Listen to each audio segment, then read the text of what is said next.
गुरु जी के चरणों में दंडवत स्वीकार हो। मेरे तरफ से सभी बच्चों को सुखम प्राप्त हो।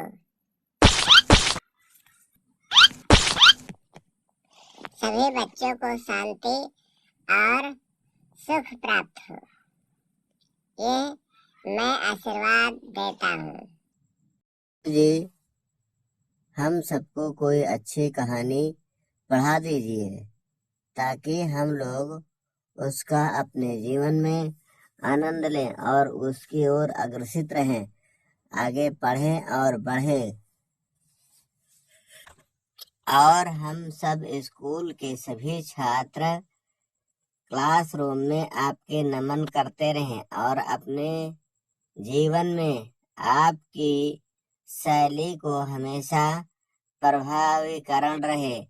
हमारे जीवन में सभी प्रकार के कष्टों को निवारण करें और ऐसी कहानियां सुनते रहें, क्योंकि हम लोग स्कूल में आए हैं किसी कहानी को सुनकर अपने जीवन को सफल बनाएं। सफल मनोरथ हो तुम्हारे, राम लखन सुन भय हो सुखारे। सफल मनोरथ हो तुम्हारे, राम लखन सुन भय हो सुखारे। इस प्रकार कहानियां को सुनकर हम भी अपने जीवन को सफल बनाएं और आप गुरुजी हम लोगों को कहानियां अवश्य सुनाएं।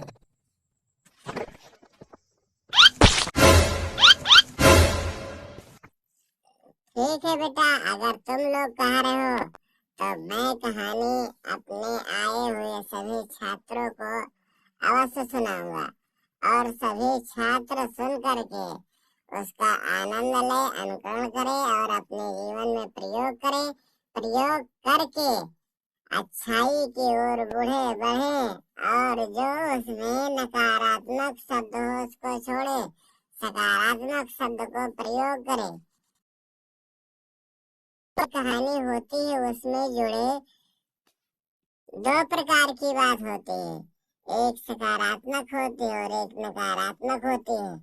तो जो नकारात्मक की ओर दृष्टि देते हैं वो बच्चे नालायक हो जाते हैं और जो बच्चे सकारात्मक की ओर ध्यान देते हैं वो बच्चे अच्छे और सच्चे बन जाते हैं। तो नकारात्मक की ओर ना बढ़े, सकारात्मक की ओर बढ़े। इस कहानी में हम आपको नकारात्मक और सकारात्मक शब्द का प्रयोग बताएंगे। आज हम सभी बच्चों को क्लासरूम में एक रोमांचक कहानी सुनाएंगे, जो आनंद से भरी हुई कहानी बहुत अच्छी लगेगी और उस कहानी का अनुभव तुम अपने जीवन में करना, ताकि सकारात्मक को छोड़ो नहीं, सकारात्मक को पकड़ो, नकारात्मक को छोड़ो। क्योंकि इसके आज अध्याय में जो सभी छात्र होंगे वो अनुभूतपूर्व होंगे और जो बच्चे अच्छे और सच्चे होंगे वो सकारात्मक का प्रयोग करेंगे। इसीलिए हमने बता दिया है पहले ही, नकारात्मक और सकारात्मक दो प्रकार के होते हैं। तो जो नकारात्मक होगा वो स्कूल में नालायक बच्चा बनेगा और जो सकारात्मक होगा वो बच्चा अच्छा और सच्चा बनेगा। क्लासरूम में आज मैं सभी छात्रों को यह बताऊंगा, all student compulsory stories in the classroom of your college. सभी बच्चे को आज अपने क्लास में मैं सकारात्मक और नकारात्मक कहानी बताऊंगा, जिससे अपने जीवन में पालन करें और अनुभव करके अपने जीवन को धन्य बनाएं। दो प्रकार के धन्य होता है, जो ध्यान देंगे वो धन्य हो जाएंगे, जो ध्यान नहीं देंगे वो अंध हो जाएंगे। तो चलिए आज की एक कहानी सुनाते हैं। बहुत पुराने समय की बात है। एक राजा रहते थे। उस राजा के राज्य में प्रजा बहुत सुखी रहती थी और सब अपने जीवन को सुंदर और शांति बनाए रखते थे। उस राज्य में एक गुरु और एक शिष्य रहते थे। तो वो अपने जीवन को सुख और शांति के प्रति अनुभूत करते थे। वो सकारात्मक थे, लेकिन उनके पास कुछ नकारात्मक तत्व आ गए जिससे उनका जीवन कष्टमय हो गया। तो उस कहानी के बारे में हम आज तुमको बताने जा रहे हैं। उस राज्य में राजा बहुत न्यायी और स्वाभिमानी था, जिसके कारण से उसके राज्य में सभी प्रकार के प्रजा सुखी रहते थे। सुख जीवन व्यतीत करने के कारण उसमें ना कोई परपंच था, ना कोई फरफंद था। जिधर देखो उधर आनंद ही आनंद था। उस राज दरबार में सभी लोग सुख और किसी को कोई दिक्कत नहीं होती थी। एक समय में वहां पर वर्षा होने लगी और वर्षा होते होते आया अचानक पानी भर गया। पानी भरने के कारण से उसके मकान के किनारे एक व्यक्ति की कुछ बकरियां बांधी थी। फिर उस बकरियां पानी के किनारे खड़ी थी। दीवार था और दीवार के किनारे खड़ी हो गई। अचानक पानी बढ़ते बढ़ते दीवार के किनारे पहुंच गया और जमीन दलदल होने के कारण से उस आदमी की दीवार गिर गई।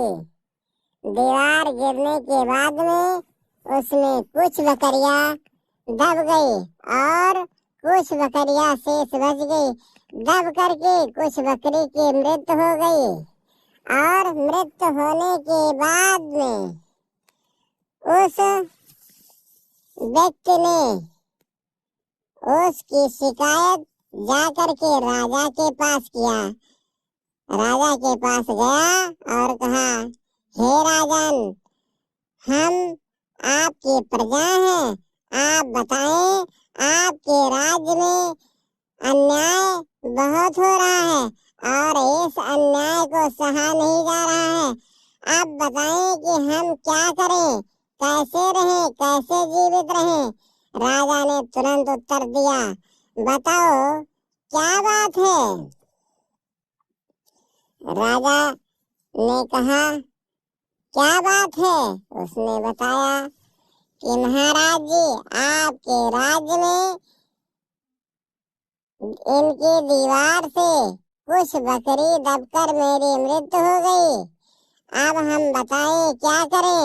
उसी से हमारा जीवन और रोजगार चलता था। अब हमारी बकरियां मर गई हैं, इसका न्याय चाहिए हमें। राजा ने तुरंत उस आदमी को दरबारियों द्वारा, सिपाहियों द्वारा भेजकर बुलवाया। कहा, अरे आदमी, तुम ये बताओ, इनके पड़ोसी हो। उसने कहा, जी महाराज, मैं इनका पड़ोसी हूँ। तो कहा, ये बताओ, तुम्हारा घर कैसे है। गिर गया जो इनकी बकरी दबकर तुम्हारे घर में मर गई। तो कहा, महाराज जी, इसमें हमारा कोई दोष नहीं है, इसमें तो दोष कारीगर का है। अब हमने तो घर बनाया नहीं, महाराज जी आप कारीगर से पूछें।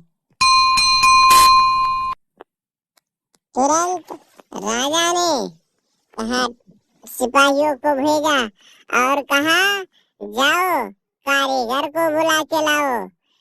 तुरंत सिपाही गए वहां से और कारीगर को पकड़ के राजमहल में हाजिर किया। राज दरबार में राजा ने भरे सभा में पूछा,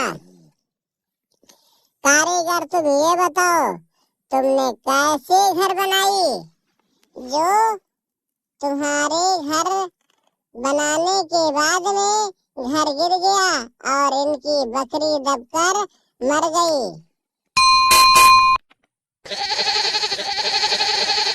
महाराज जी नहीं, हम जब इस रास्ते से गुजरे थे तो इनके घर के बीच कुछ बकरियां चिल्ला रही थी और आवाज दे रही थी, हमने अपने कानों से सुना है।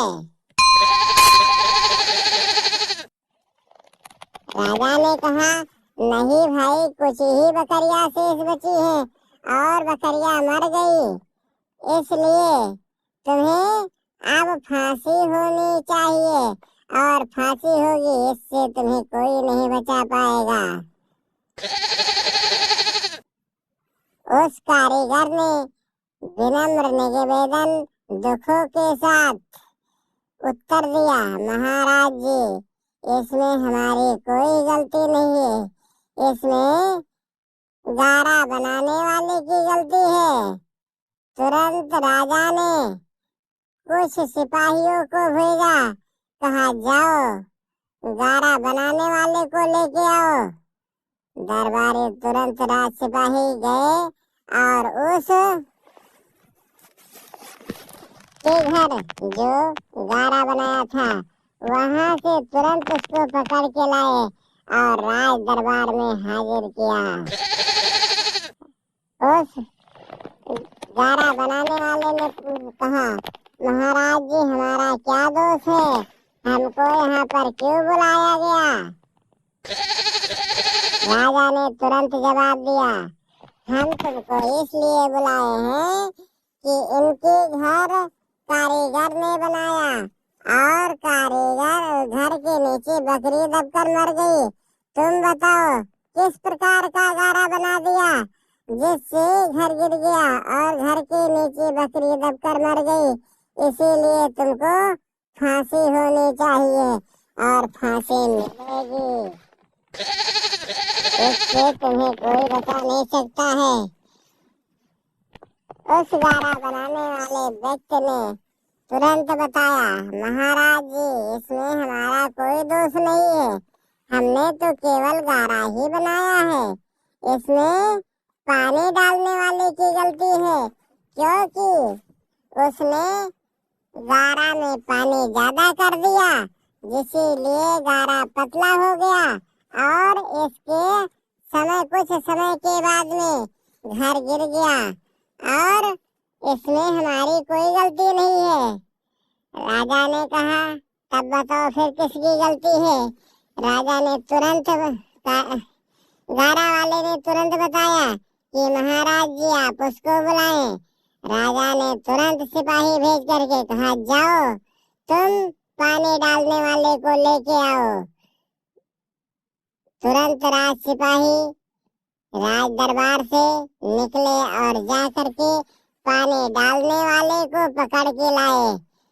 चलो, तुमको राजा ने बुलाया है। उसने कहा, अरे भाई, हमारा क्या दोष है, हमको राजा के पास क्यों ले जा रहे हो, क्या काम है? सिपाहियों ने बताया, यहाँ नहीं, तुम चल के वही उत्तर देना, क्योंकि वही ही तुम्हारा निर्णय करेंगे। जाते समय घर से जब निकला तो आगे देखा घर गिरा पड़ा था। कुछ बकरियां वहां पर चिल्ला रही थी।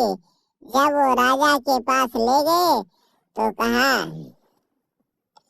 महाराज जी, आप हमको क्यों बुलाए हैं? कहा, सुनो, तुम्हारी गलती है, तुमने गारा में पानी क्यों ज्यादा मिला दिया जिससे घर गिर गया और बकरी उसके नीचे दबकर मर गई, तो तुम्हें सजा मिलनी ही होगी और सजा मिलने पर तुम्हें फांसी होगी। कहा, नहीं महाराज, इसमें हमारी कोई गलती नहीं है, हम क्या करें, हमें फांसी नहीं होनी चाहिए। कहा, तब बताओ किसकी गलती है? लोगों ने तो तुमको बता दिया और तुम किसको बता रहे हो?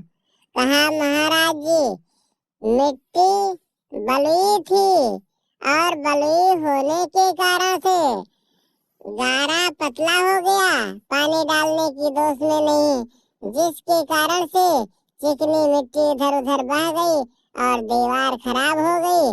लास्ट में दीवार के नीचे बकरी दबकर मर गई।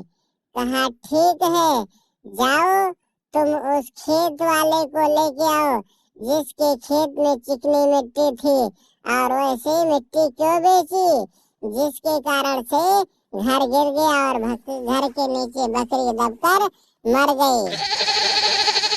तुरंत राज सिपाही राज से दरबार से निकले और जा करके उस खेत वाले के पास गए और कहा चलो तुमको राजा ने बुलाया है।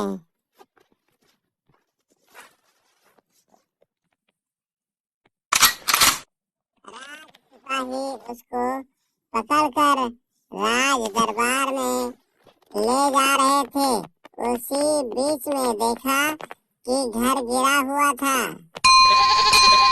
उसके घर के पास में कुछ बकरियों की आवाज हो रही थी।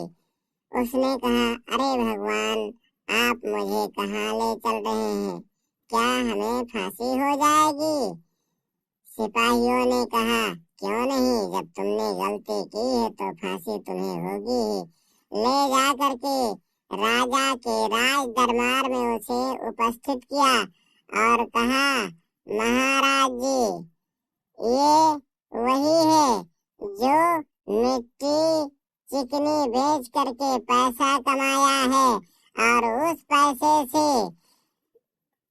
ये ऐशो आराम किया है। उसकी मिट्टी ले जा करके घर बनवाया है, घर बनवा करके ये घर गिर गया और इसके नीचे बकरी दबकर मर गई।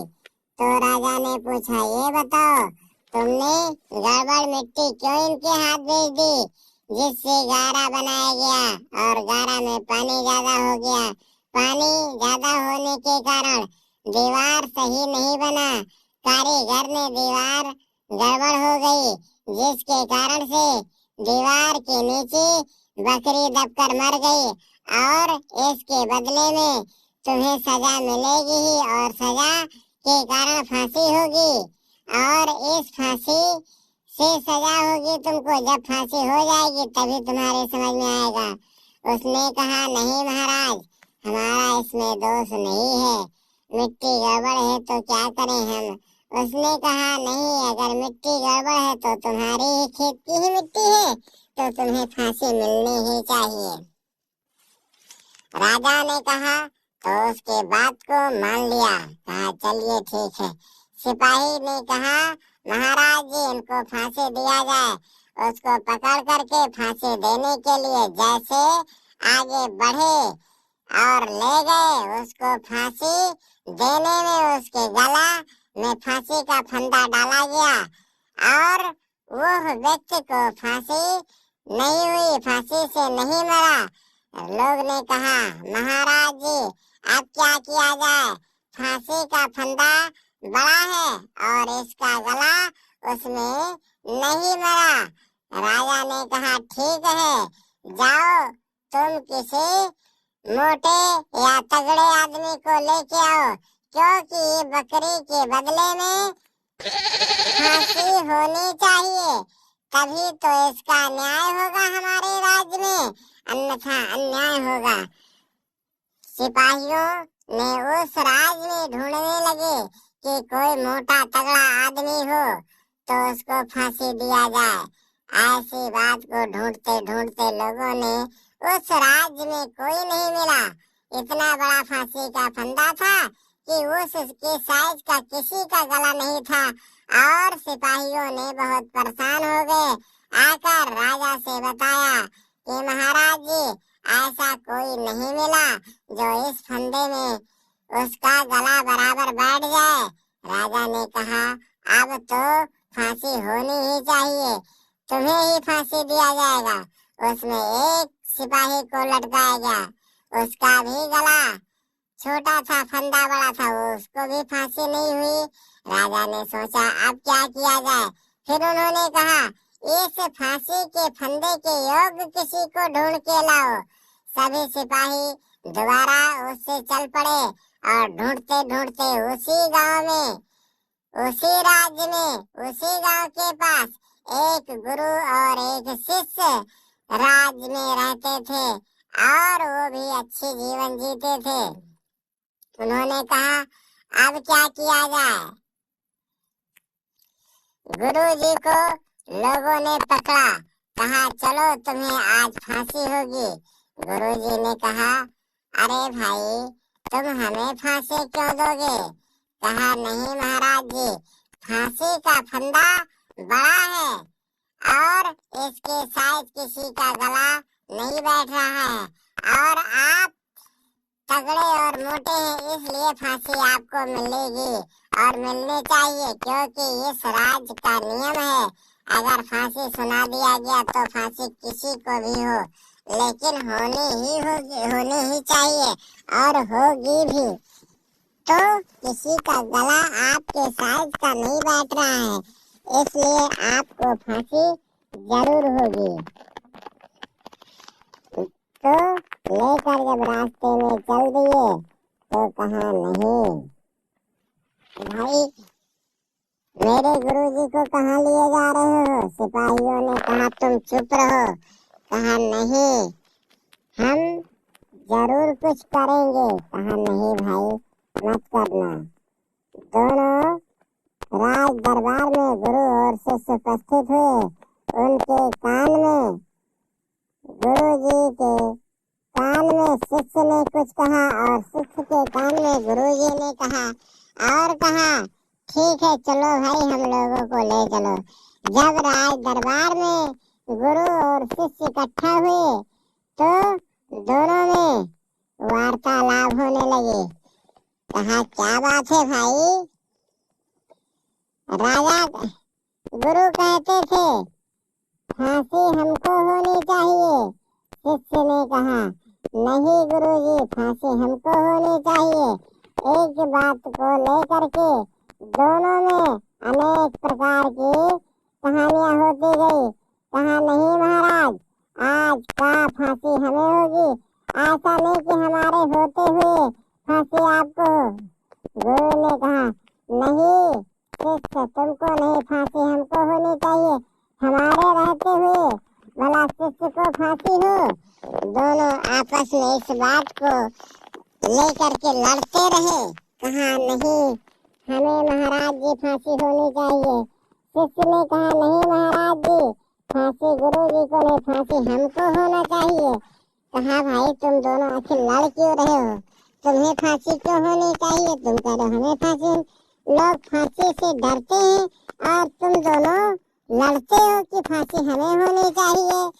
इस बात को लेकर के राजा बहुत अचंभित हुए। कहा ऐसा नहीं है कि बताओ क्या कारण है, क्यों तुम दोनों लड़ते हो।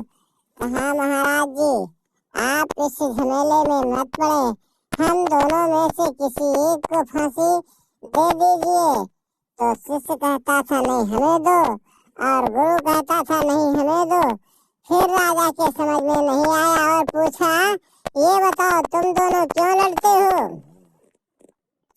तो कहा नहीं महाराज, गुरु जी से पूछ लीजिए, यह क्या हम इनसे योग्य हैं, यही बताएंगे कि क्या कारण है।